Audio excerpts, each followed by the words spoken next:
Hello बच्चों, हम लोग सॉल्व करने वाले हैं क्लास 10th का मैथमेटिक्स का चैप्टर 7 का एक इम्पोर्टेंट क्वेश्चन। क्वेश्चन क्या कह रहा है समझिएगा। क्वेश्चन कह रहा है कि एक बिंदु है -3, 10 और दूसरा बिंदु है 6, -8। इन दोनों बिंदुओं को मिलाने पर एक बिंदु है P जो कि है -1, 6। इनको किस अनुपात में बांटता है? क्वेश्चन क्या है कैसे समझो। जब क्वेश्चन आप समझ लेंगे तभी उसका आंसर करने में आसानी होती है। तो एक बिंदु ये है, एक ये है, इस पर एक बिंदु P है। इन दोनों बिंदुओं को किस अनुपात में बांटता है? तो हमने मान लिया ये M अनुपात N अनुपात में बांट रहा है। क्या माना हमने? M और N अनुपात में बांटता है। तो मान लेंगे, माना बिंदु -1, 6 है ना, M अनुपात N में बांटता है। आप लोग चाहो तो हिंदी भाषा ना लिखो, सीधा सॉल्व कर सकते हो, ठीक है। अब ये क्या हो गया? ये हो गया तुम्हारा x1, ये क्या हो गया y1, ये हो गया x2, ये क्या हो गया y2। चुप रहो ओए। ये क्या हो गया?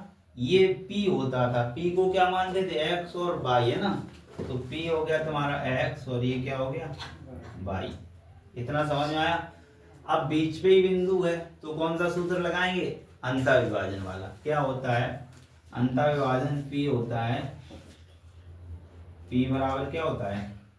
M x2 plus N x1 बटे M प्लस ठीक।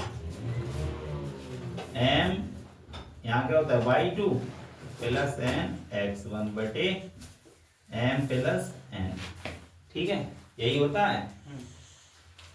अब हम लोग जब ये निकलता था तो ये P क्या निकलता था? x, y निकलता था। तो हमने P को क्या मान लें? x, y मानते थे, ठीक है।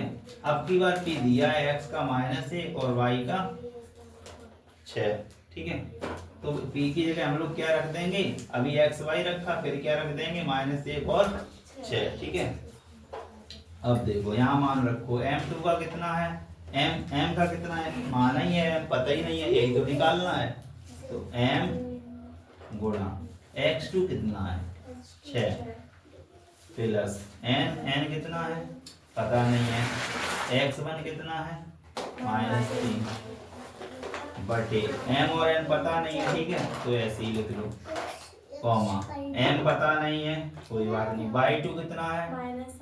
-8 प्लस, समीक्षा चुप करा, N कितना है? पता नहीं है। x1 कितना है? -3, सॉरी y1 है, यहाँ पर लिखना है क्या? y1 लिखना था, y2 - y1 होता है फॉर्मूला। यहाँ y1 का मान कितना होगा? 10 बटे M और N पता नहीं है, तो M प्लस N, यही रहेगा। और कोई देखो x2, x1, y2, y1, ठीक है, मान रख लिया हमने। अब देखो सॉल्व करेंगे, x और y की जगह क्या मान आएंगे?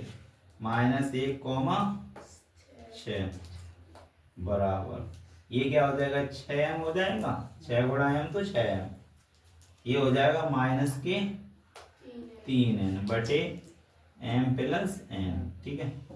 अब यहाँ देखो, ये क्या होगा? -8m प्लस के, ये हो जाएगा 10 गुणा m 10n बटे m प्लस n, ठीक है। अब देखो, अगर ये लोग सॉल्व होते थे तो कुछ 2, 5, 8, 6 ऐसे तो कुछ मिलते थे, यानी कि जो ये होगा वो इसका मान है, ठीक है, और ये वाला किसका मान है? इस 6 का मान है। तो इस वाले को इसके बराबर करेंगे और इस वाले को इसके कर दो। क्या लिखेंगे? तुलना करने पर, तुलना करने पर कर दो, क्या हो जाएगा?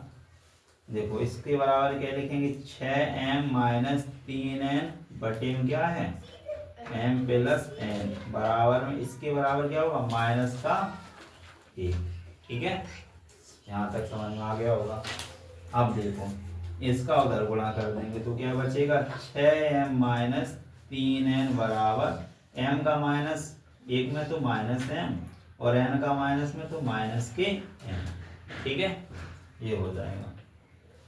अब देखो ये सब लाएंगे इधर तो क्या हो जाएगा, ये माइनस का एम इधर आएगा तो 6m प्लस एम हो जाएगा और ये माइनस के 3n है, ये आया तो इधर प्लस का n होगा बराबर 0।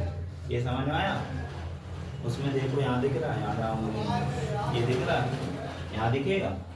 ठीक है, अब देखो तो 6m और m कितने हो गए, 7m हो गए। कितने हो गए, माइनस के 2 बचेंगे यहाँ से, जब n इससे माइनस कर देंगे 3n माइनस के हैं तो क्या बचेगा, माइनस के 2n बराबर 0। ठीक है, अब 7m बराबर 2n उधर ले गए तो माइनस के हैं इधर तो क्या होगा, 2n प्लस के हो जाएंगे। अब देखो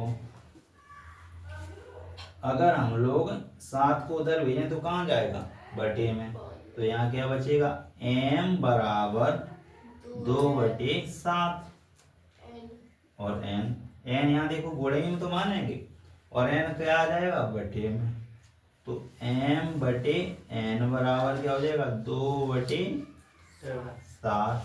और बटे को हम लोग बताया अनुपात में लिख सकते हैं ना, तो क्या लिख सकते हैं, m अनुपात n बराबर 2:7।